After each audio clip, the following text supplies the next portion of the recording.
এবছরের সবচেয়ে আলোচিত সিনেমা শাকিব খানের তুফান আসছে এবার ওটিটি প্ল্যাটফর্মে। এক সংবাদ বিজ্ঞপ্তিতে খবরটি নিশ্চিত করেছেন সংশ্লিষ্টরা। জানা যায়, শুধু একটি নয়, দুই বাংলার নামকরা দুই ওটিটি প্ল্যাটফর্ম চরকি আর হইচইতে চলতি মাসের মাঝামাঝি সময়ে মুক্তি পাবে তুফান। গত ঈদুল আজহায় বাংলাদেশের প্রেক্ষাগৃহে মুক্তি পেয়েছিল রায়হান রাফি পরিচালিত শাকিব খান অভিনীত তুফান।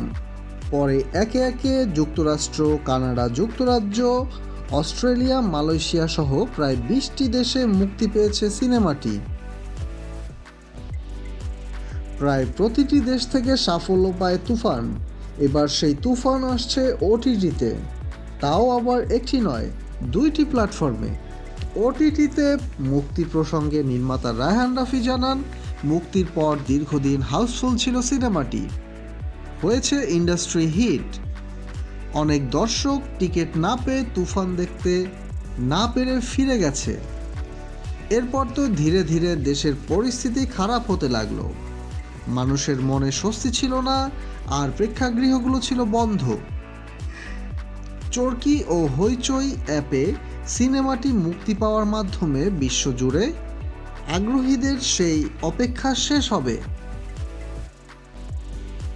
শাকিব খান, মিমি চক্রবর্তী, নাবিলা, চঞ্চল চৌধুরী ছাড়াও এই চলচ্চিত্রে আরও অভিনয় করেছেন গাজী রাকায়েত, মিশা সওদাগর, ফজলুর রহমান বাবু, শহীদুজ্জামান সেলিম, সালাউদ্দিন লাভলু, হাসানাত রিপন সহ অনেকেই।